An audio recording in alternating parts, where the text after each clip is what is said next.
See? That's good. That's good.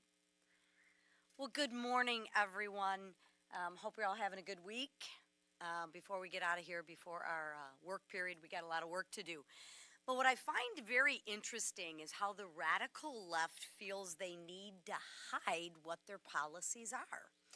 They soften the language. They invent nicer labels. They call themselves democratic socialists, almost as though they're ashamed to tell the American people what they actually believe.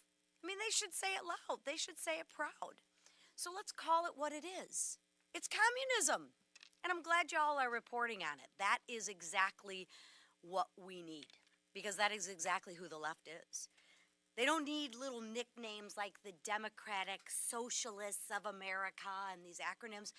Just tell the American people what you believe in. Communism! And of course, communism arrives wearing a face. It never arrives wearing a face of who it really is, right? At first, it sounds compassionate. It promises fairness, security, a government powerful enough to solve every single problem and provide for every need.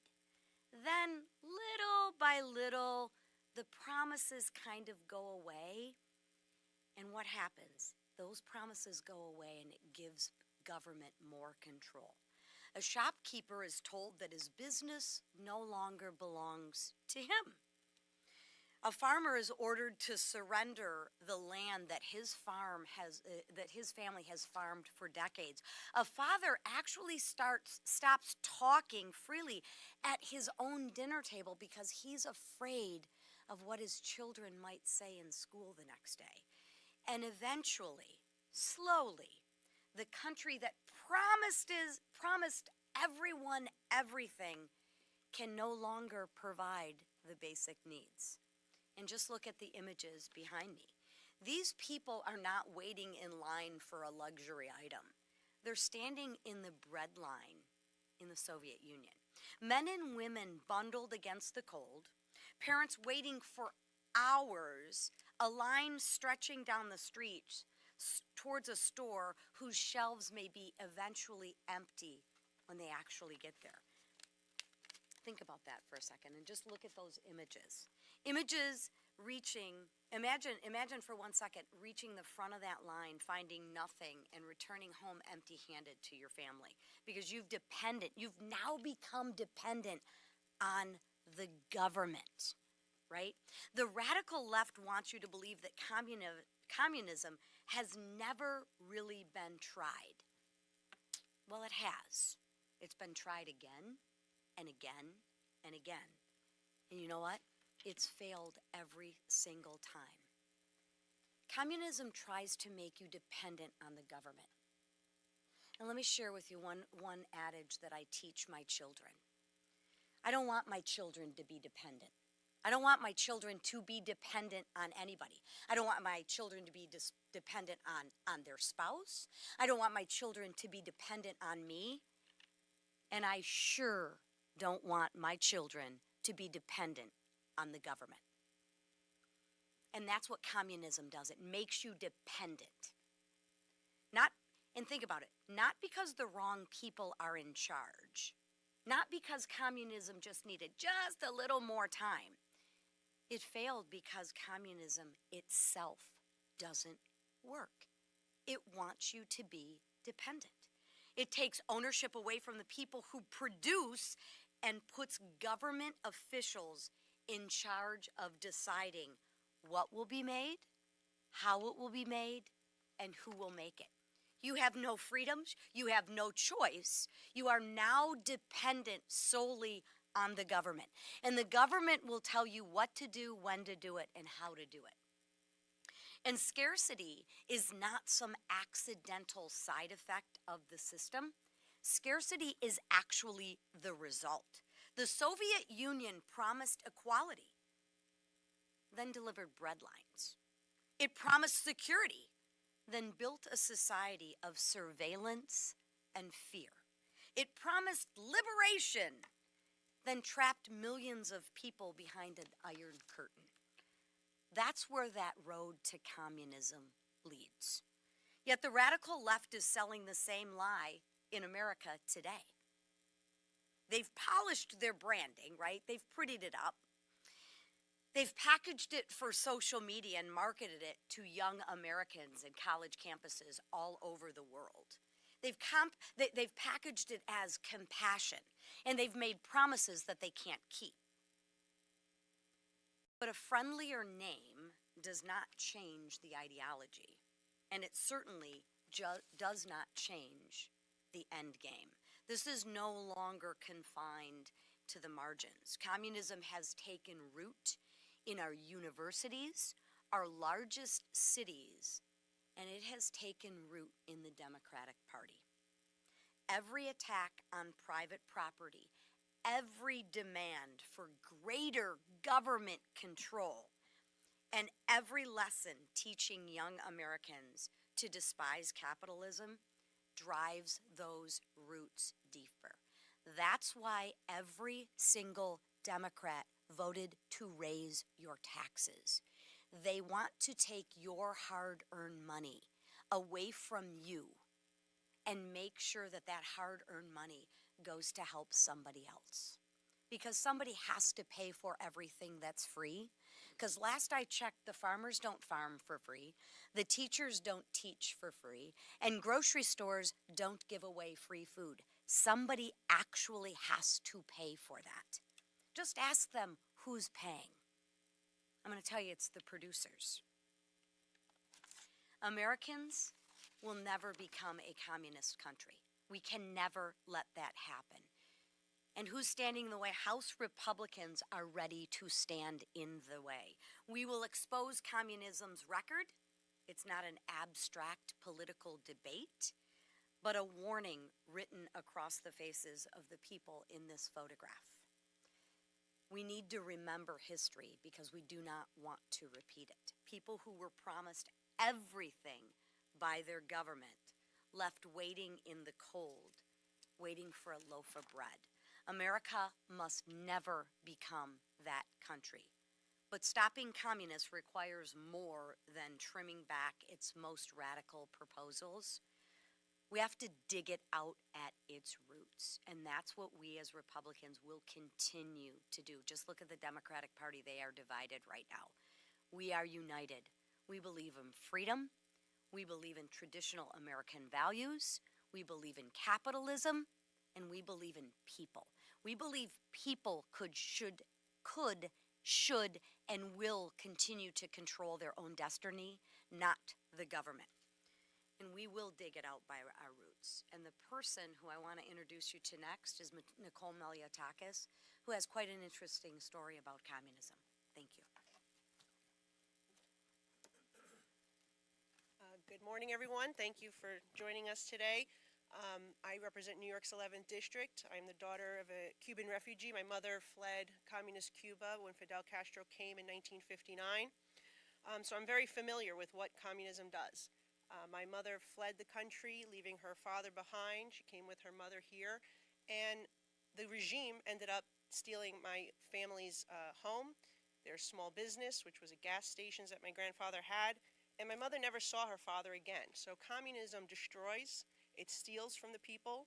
And as you've seen our Secretary of State point out, people end up living in squalor and lack the basic needs that human beings need. And the people that run the regime live as kings. That's the reality. It's about power. It's about consolidating power for a select few. And that is exactly what some of the people that are running for office here in the United States, sadly, are trying to do. We just saw a radical group of individuals win the Democrat primary in New York City. Some of these candidates support no jails, no cops, no borders. They even want to defund the military. You have across the river in New Jersey, Adam Hamaway, who was a character witness for the blind sheik who was convicted of conspiracy in the 1993 bombing of the World Trade Center. And then in my city of New York, as I mentioned, not just those who just won those primaries, we have Mayor Mondani, who pushed and is pushing an agenda of government-run supermarkets, abolishing private property rights, and seizing the means of production. That was his campaign platform. He has said those words. And that is exactly what they did in communist Cuba. Socialism, communism, I mean, in my view, and I think in reality, socialism is just communism light. It is a step, as my mother says, it is a step to full communism. If socialism succeeds, then you get communism. And what happens in that process? The government is stealing wealth from people, stealing property from people, and they are using that money to offer things, to redistribute things in a quest to consolidate that power. And as you see with some of the socialist policies that we've seen implemented in New York, costs rise, right? This is not, the mayor running on affordability is ludicrous when you think about what socialism actually does, because they steal your money and they spend it, and it leads to inflation, and we know what happened in Venezuela. Packing the Supreme Court. How many times have we heard the Democrats here talk about packing the Supreme Court? Well, that's exactly what they did in Venezuela in 2004. They packed the Supreme Court from 20 to 32 justices, and then 40,000 cases were decided in the favor of Chavez and Maduro. Think about that. So I don't care what they call themselves, but when you're taking pages out of the playbook of Karl Marx, pushing for abolishing private property rights and seizing the means of production, or Hugo Chavez in packing the Supreme Court, that's what you're going to get. So they can call themselves Democrat socialists, but the reality is that the Communist Caucus, the Commie Caucus, is coming to Congress. And it's going to be a rude awakening if we don't all pay attention. And that includes the press. Think about what's happened in those countries where they've had socialism and communism. The press is the first one to go. When they finally consolidate that power, the media is the first one to go, and it is a state-run media. So it's incumbent upon all of us to get the truth out there about the threats that we are facing as a country with these radical people that want to bring this horrific ideology here. Very powerful words by Nicole. Look, the Bolshevik takeover of the Democrat Party is in full swing. And communism is on the ballot this November against freedom. Make no mistake about that. The lines have never been more clear in an election. Just look right now at the fight between Hakeem Jeffries and Bernie Sanders. They're in public war with each other right now, and Bernie Sanders is winning. Bernie's candidates are beating Hakeem's candidates in Democrat primaries. Now, in far-left Democrat districts, those communist candidates are going to likely be elected. But in swing districts, it draws an incredibly sharp contrast between our incumbent Republicans who are working to make life more affordable for working families against these communists who want to literally defund the police. Some are running on platforms, as Lisa Nicole said, of defunding prisons, defunding the Department of War, taking away private property rights. This isn't a joke. This is something they actually believe in.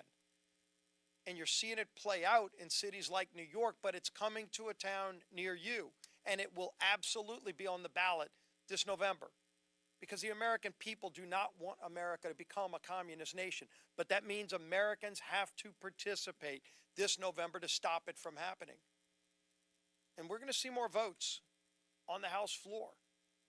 What do they want to do? They want chaos. They want power is ultimately what they want. They can't articulate a real clear agenda for the American people because they've been fighting us on all the things that would actually work to lower costs, keeping taxes low, keeping regulations low, getting government off the backs of working families, producing more energy in America, which lowers costs. Every Democrat voted against that bill. So their votes have been very clear on what they want to do. But look at some of their other votes. Last week, we had a vote on the House floor that was brought forward not by leadership, but a vote that would have defunded America's support of Israel. And the Democrats were literally divided right down the middle. A majority of Democrats voted to defund Israel. All but one Republican voted to support Israel. But if you look at the vote, even their own leadership was split right down the middle. Half of their leadership voted to defund Israel, and half of their leadership didn't. They're a divided party right now, again, where the communist wing of the party is starting to win out on all of these votes. Look at some of these votes. Again, a majority of Democrats voted to block military aid to Israel. A majority of Democrats voted no on denouncing the anti-Semitic terrorist attacks in Boulder, Colorado. A majority of them voted against denouncing those attacks. A majority of Democrats voted no on expressing support for law enforcement. A majority. That is who the Democrat Party is today. That's what communism is. They can call themselves whatever they want. Look at their votes. Look at their platform. Look at their actions. And then we're going to bring more bills. Again, we're going to bill this week to just fund government. Continuing resolution that Chairman Cole is bringing forward today to say, look, we don't want a government shutdown. We don't want the chaos that comes with it. Republicans are united, by the way, behind that. And what is Hakeem saying? He's voting to shut the government down today. Let's watch how all Democrats vote. But the American people are going to be watching that too, because they remember the long lines just a few months ago at every airport. Democrats will be voting today to have 4-hour lines at every airport when you're going and taking your summer vacation this month for a hardworking family. Democrats will be voting today to take away paychecks from our men and women in uniform. That's what they'll be voting on today. Tomorrow we're bringing up a bill to ban stock trading by members of Congress, something people have been calling for years. We're bringing that bill to the floor. Chairman Stiles' committee worked really hard to get a bill brought forward. Now Democrats are talking about voting against that. Bringing the NDAA. Let's see how that vote goes to just provide the basic layout for how our national defense should be prioritized. These are basic functions of government, basic responsibilities of reforming government. Bringing the Save America Act. Again, what is the Save America Act? Show and picture ID to vote. Not a complicated subject. Again, anybody that gets on an airplane has to show a picture ID to vote. Nowadays, if you want to go to Olive Garden and get unlimited pasta, you got to show a picture ID. This isn't complicated stuff, yet every Democrat is against these basic things. Why? The only reason you can be against that is if you want voter fraud. It's the only explanation, and they know that. American people get it. We've all seen polling. It crosses every spectrum. Black, white, Republican, Democrat. Everybody says, of course, ensure the integrity of the vote. One person, one vote. So that, and by the way, in states, and you saw this yesterday in Rules Committee, Chairman Stiles did a really good job of explaining it. In the states where they put stronger voter integrity in place, you actually have higher voter participation because voters actually trust the process better. And so we're going to have these votes this week. Before we leave for everybody to go back to their districts and work, we're going to have a lot to talk about during this break because we're going to be talking about the contrast on the ballot this November between communism and freedom. And the American people will absolutely choose freedom and keep this Republican House majority and keep our Speaker, Mike Johnson. Thank you, Mr. Leader, and good morning, everybody. We have a lot on our plate this week. It's going to be a very important week for the country and for House Republicans. I spend a lot of time on the road when we're not in session. I'm out campaigning in the swing districts and with our candidates and our incumbents all across the country. The last 2 weeks, I've been from California to New York, Iowa, Nebraska, many points in between. And everywhere we go, the American people are seeing and understanding, and they're articulated in their own way, the stark contrast between the two sides. As we say all the time, this is not your father's Democratic Party. The chasm between the two sides and their visions for America and what we believe, our principles, our priorities, our platforms, has never been more divergent than it is right now. as I've said here many times, and I say across the country, you know, a few decades ago, Republicans and Democrats in Congress are arguing over marginal tax rates and shades of regulation. Now we are quite literally in a contest to determine whether we're going to maintain our status as the world's great superpower, the greatest nation in the history of the world, as a constitutional republic, or we're going to tear that down to the foundation like the communist Democrats want to do and go down this dark road of Marxism. Not on our watch. We're not going to do that. And I am very confident. In fact, I'm very enthusiastic about the upcoming midterm election because I believe that people are beginning to see this, and it is going to motivate voter turnout for true Americans who love their country and want to keep it. We're in the process of making it better every single day, and you're going to see that on display this week on the floor. We've said this is a contrast. We had been saying for months, you've heard me say, a contrast between common sense and crazy in the midterm, and now it's common sense versus communism. This is real. So this week on the floor, let me talk to you about a few things that we're going to have. It's been mentioned by the leader. This week, House Republicans are going to take an important step to restore Americans' faith and trust in Congress and in American elections with the Stop Insider Trading Act. As Leader Scalise noted, this is something the American people have been very interested in for a long, long time. We have finally cobbled together what we believe is the vote coalition to make that happen. I want to commend the good work of the House Administration Committee and Chairman Brian Stile for their quarterbacking of this collaborative effort, and they've drafted a bill that I think is really, really well done. Too often, Americans struggling to make ends meet have watched as lawmakers have entered office to leave as multimillionaires. There's a handful of glaring examples. A couple of those people are still serving, notably on the Democrat side. The Stop Insider Trading Act does exactly what it says. It bans members of Congress from purchasing individual stocks from publicly traded companies, and it helps prevent public officials from profiting from inside information. It's a very logical thing to do. The bill also includes a very common sense and popular provision to ensure that voters must show a valid ID when they go to the polls to vote. Virtually all Republicans support that common sense measure, and over 70% of Democrats do, as acknowledged most recently by Chuck Schumer himself. And yet, watch, I bet you, not a single Democrat in the House or Senate will support these measures. Democrats only talk about corruption. Republicans are actually delivering real solutions to actually restore the public's faith in our institutions because we believe in this country. We believe in our matchless Constitution that is the envy of everybody around the world. And we believe on the 250th anniversary now is a very important time to stand on that. Later today, House Republicans are going to move closer to responsibly funding the government as well. We're going to pass a totally clean, very simple, continuing resolution that will fund the government through November. The CR is as clean as they come. There are no poison pills. There's no hidden maneuvers. There's nothing other than a simple extension of current funding levels. Now, this is going to be one to watch.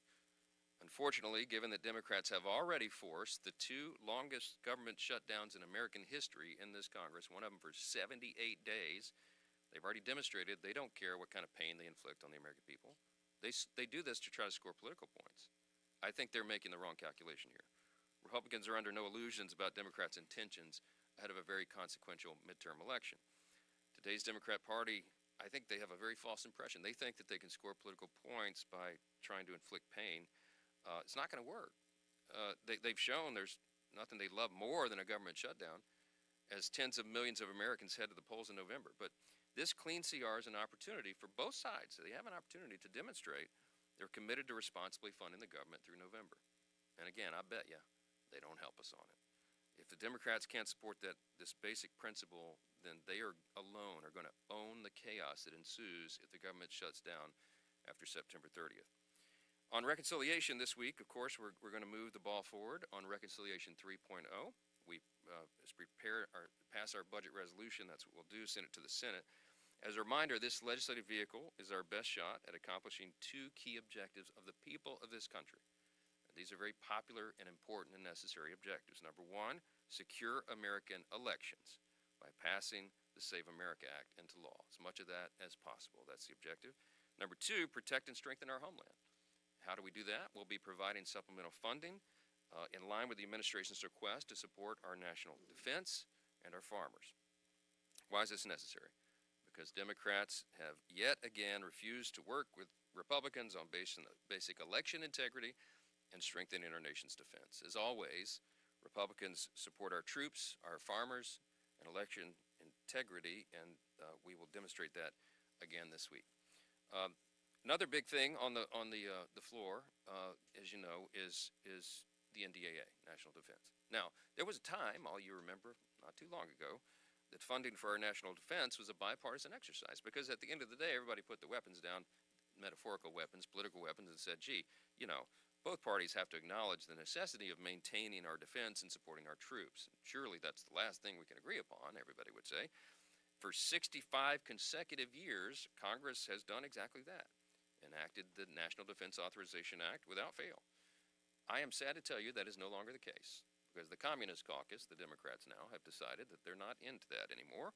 Republicans will once again be the only adults in the room as we vote to authorize this critically important funding, just as we have done under previous Democrat administrations for more than a century. Why? Because Republicans understand the priorities of the country, and even when we don't get our greatest preferences, we're still willing to do the right thing and support those who put on the uniform. But Democrats aren't there anymore. One final point, this week will prove beyond dispute Democrats' reflexive obstruction. That's what they do now. It's obstruction for the sake of obstruction. It is driven by Trump derangement syndrome and other maladies that they have. It's shocking to say, but today's Democrats would rather endanger our national security. They'd rather threaten the livelihoods of hardworking Americans. They'd rather punish their own constituents than work with Republicans to advance any meaningful policy under this administration. But here's the good news. Republicans refuse to allow the Democrats to railroad the legislative process with their relentless and childish obstruction tactics. No matter how hard they dig in their heels, we're going to work 10 times harder. We're going to deliver for the American people. We're going to make our country safer and more affordable for millions of working families. We've demonstrated that over and over. We'll continue to do it this week and in the days ahead. And that is why we're going to win decisively in the midterms. This is not a game. We're not going to turn this country into a communist experiment.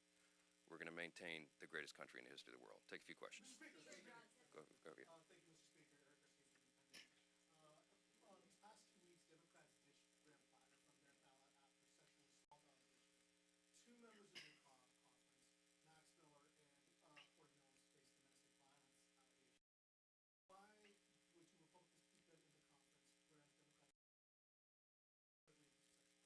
Well, the key word there is allegation. We have a process here. The House Ethics Committee works on those things. If allegations are made, they work through a process. So I'm not in the business of commenting on investigations as they're in process, and we'll see how that shakes out. That's how this always works. And by the way, it's done for R's and D's on both sides of the aisle. Yes, ma'am. Second row. Yes, ma'am. You repeatedly said that you trust the administration handling the war with Iran. We're now 5 months in, and the U.S. as a whole has asked to withdraw Afghanistan. Given that, at what point are you willing to put an AUMF on the floor or go for War Powers Act resolution to try and reach? The administration is working very hard. The Commander-in-Chief and the whole Department of War, they're working very hard to bring this to a resolution. There's a lot of discussions about how that will be done. We're all closely watching those developments, of course. I don't think an AUMF is in order right now. I think we need to bring this to a resolution. Look, I think it's important for all of our international partners, this is my personal view, to have a role in this. I mean, we've got all of our allied nations through NATO. We've got the Arab countries over there, the Gulf states that are in closest proximity to Iran. Iran is now fired on all of its neighbors, and they're turning everybody in the world into an enemy. And I think this is an important moment of history for all of the world community to decide how they want to handle this. It shouldn't just be America's obligation. My view is that everybody needs to play a role. So we'll see how that develops. I think we have to allow the space to do that. And I know that this administration is working around the clock to resolve that in a way so that we don't suffer any more troop losses. This is a great tragedy. It shouldn't happen. But it is a very important objective that I believe we've achieved to ensure that the largest sponsor of terrorism does not have a nuclear weapon. That would be a disaster for everybody, and everybody around the world understands that. Now we got to wrap it up. Yes, ma'am. Fourth row back here. Did you raise your hand? Yes, ma'am.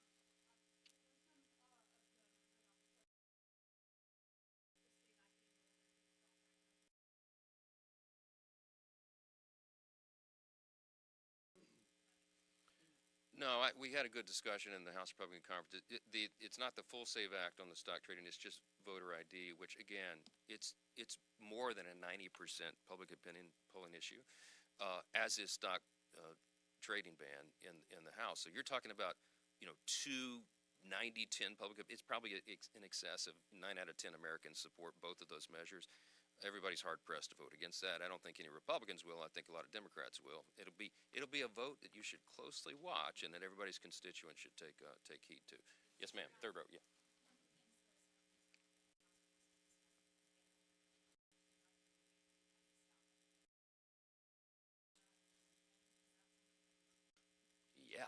Yeah. I can't believe it would be acceptable in any situation.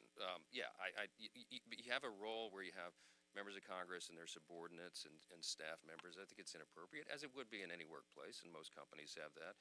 We should at a bare minimum in Congress have rules and traditions that are adhered to in corporate America. So that's an easy one for me. Yeah, last one. Yeah, Mike. This is probably the last time we're going to see you at a press conference before the House leaves for recess. Members going home to campaign ahead of midterm elections.